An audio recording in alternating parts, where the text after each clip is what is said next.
गोलू देवता की कहानी उत्तराखंड की लोककथा का महत्वपूर्ण हिस्सा है, जिसे पहाड़ी संस्कृति और धार्मिक आस्थाओं में गहरी जगह प्राप्त है। यह कथा उत्तराखंड के पर्वतीय क्षेत्रों में विशेष रूप से लोकप्रिय है।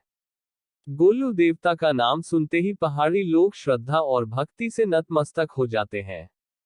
उनका स्थान देवभूमि उत्तराखंड में है, जहां के लोग उन्हें न्याय, सत्य और रक्षा का प्रतीक मानते हैं। गोलू देवता की कहानी केवल एक धार्मिक कथा नहीं है, बल्कि यह पहाड़ी जीवन, संस्कार और समाज के न्याय के प्रति उनके दृष्टिकोण का प्रतीक भी है। गोलू देवता का परिचय। गोलू देवता, जिन्हें गोलू राजा भी कहा जाता है, उत्तराखंड के कुमाऊं और गढ़वाल क्षेत्रों के आदिवासी समुदायों द्वारा पूजे जाते हैं। वो एक शक्तिशाली देवता माने जाते हैं, जो अपने भक्तों की समस्याओं का समाधान करते हैं। गोलू देवता को न्याय का देवता भी माना जाता है, क्योंकि वह हमेशा अपने भक्तों के साथ न्याय करते हैं। उनकी पूजा मुख्यतः न्याय के मामलों में सहायता के लिए की जाती है। गोलू देवता की पूजा विशेष रूप से उन लोगों द्वारा की जाती है जो किसी न्यायिक समस्या या अनसुलझे विवाद से जूझ रहे होते हैं। उन्हें बच्चों के देवता के रूप में भी पूजा जाता है, और उनके नाम पर कई मंदिर उत्तराखंड के विभिन्न हिस्सों में स्थित हैं। गोलू देवता का इतिहास। गोलू देवता के बारे में विभिन्न प्रकार की लोककथाएं प्रचलित हैं। इन कथाओं में से एक प्रमुख कथा यह है कि गोलू देवता का जन्म एक मानव रूप में हुआ था, लेकिन वह बहुत जल्द एक देवता के रूप में पूजे जाने लगे। गोलू देवता का जन्म कुमाऊं क्षेत्र के एक छोटे से गांव में हुआ था। उनका वास्तविक नाम गोलू था और वह एक बड़े और प्रभावशाली राजघराने के राजकुमार थे। एक समय की बात है कि गोलू देवता का राजमहल अत्यधिक शाही और समृद्ध था, लेकिन वह हमेशा अपने प्रजा के साथ न्यायपूर्ण व्यवहार करते थे। उनके राजमहल में किसी भी तरह की बेईमानी या भ्रष्टाचार नहीं था। वह हमेशा न्यायप्रिय थे और गरीबों की मदद करते थे।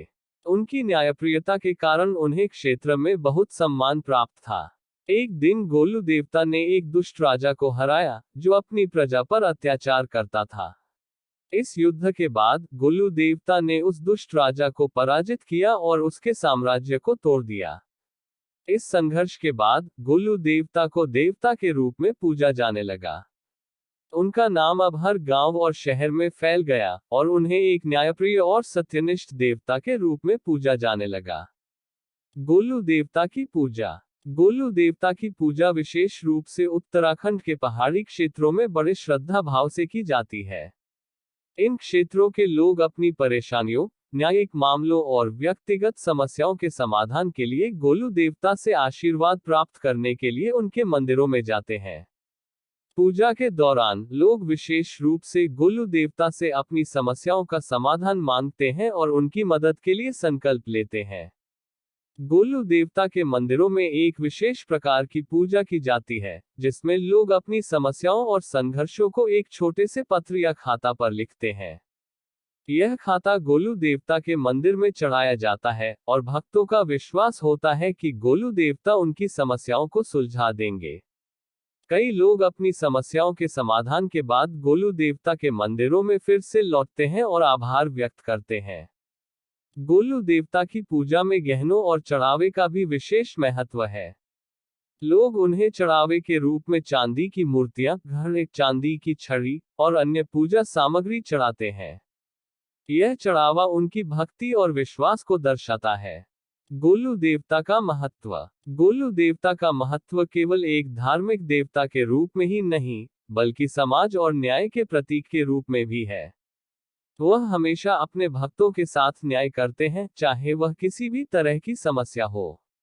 उनके बारे में यह विश्वास है कि वह कभी भी किसी को निराश नहीं करते और हमेशा अपने भक्तों की मदद करते हैं। गोलू देवता का यह महत्व उस समय और समाज की कठिनाइयों और संघर्षों को दर्शाता है, जब लोग अपने व्यक्तिगत और सामाजिक मुद्दों का समाधान न्यायपूर्ण तरीके से चाहते थे। उनके मंदिरों में एक विशेष प्रकार का माहौल होता है, जहां लोग शांति और संतुलन महसूस करते हैं। उनकी पूजा न केवल भक्ति के रूप में होती है, बल्कि वह एक जीवन दर्शन भी प्रदान करती है। गोलू देवता का महत्व इसलिए भी है कि उन्होंने अपने जीवन में हमेशा सत्य, न्याय और दया का पालन किया, जो कि समाज के लिए आदर्श बन गया। गोलू देवता की लोक कथाएं। गोलू देवता के बारे में कई लोक कथाएं प्रचलित हैं, जो उनके अद्वितीय व्यक्तित्व और न्यायप्रियता को दर्शाती हैं। इन कथाओं में से कुछ प्रमुख कथाएं निम्नलिखित हैं। 1. गोलू देवता का न्यायपूर्ण निर्णय। एक बार एक व्यक्ति अपने गांव के न्यायालय में एक मुकदमा हार गया और उसे अपनी संपत्ति से हाथ धोना पड़ा। वह बहुत दुखी था और उसने गोलू देवता से मदद की गुहार लगाई। गोलू देवता ने उस व्यक्ति की याचिका सुनी और उसकी मदद के लिए एक समाधान निकाला। उन्होंने न्यायपूर्ण तरीके से उस व्यक्ति की संपत्ति को वापस दिलवाया और यह प्रमाणित किया कि न्याय हमेशा सत्य के पक्ष में होता है। 2. गोलू देवता का न्यायप्रिय शासन। गोलू देवता के शासन में हर कोई खुश था, क्योंकि वहां हर काम न्याय के आधार पर किया जाता था। एक बार गांव में एक व्यक्ति ने चोरी की और उसका अपराध प्रमाणित होने पर गोलू देवता ने उसे न्यायपूर्ण सजा दी। इस घटना के बाद लोगों में एक संदेश गया कि गोलू देवता कभी भी अन्याय को सहन नहीं करेंगे। 3. गोलू देवता का प्रतिशोध। गोलू देवता की एक और लोककथा है जिसमें वह एक दुष्ट राजा से प्रतिशोध लेते हैं, जिसने उनके राज्य पर आक्रमण किया था। गोलू देवता ने युद्ध में उस राजा को हराया और उसे सबक सिखाया। इस कथा के माध्यम से यह संदेश दिया जाता है कि सत्य और न्याय की हमेशा विजय होती है, चाहे परिस्थितियां कैसी भी हो। निष्कर्ष। गोलू देवता की कहानी न केवल उत्तराखंड के धार्मिक और सांस्कृतिक जीवन का हिस्सा है, बल्कि यह हमें न्याय, सत्य और दया के महत्व को भी समझाती है। गोलू देवता के बारे में सुनने और उनकी पूजा करने से हमें यह शिक्षा मिलती है कि हमें हमेशा सत्य और न्याय का पालन करना चाहिए, चाहे परिस्थितियां कैसी भी हो।